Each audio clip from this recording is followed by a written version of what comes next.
Hey guys, welcome back to our YouTube channel. In this video I will show you to make a field as a required. Here you can see this is a contact form.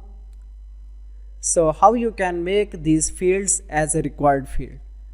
For example, you can allow users to fill out these forms as well as these fields, and if user remain any field empty, then he will not be able to submit this contact form. How we can do that? This contact form is built with Elementor Pro. Here you can see the Elementor page builder is loading. After that, scroll down, click here on the contact form. Here you can see on the left side it has various options. Now scroll down, you can see required mark.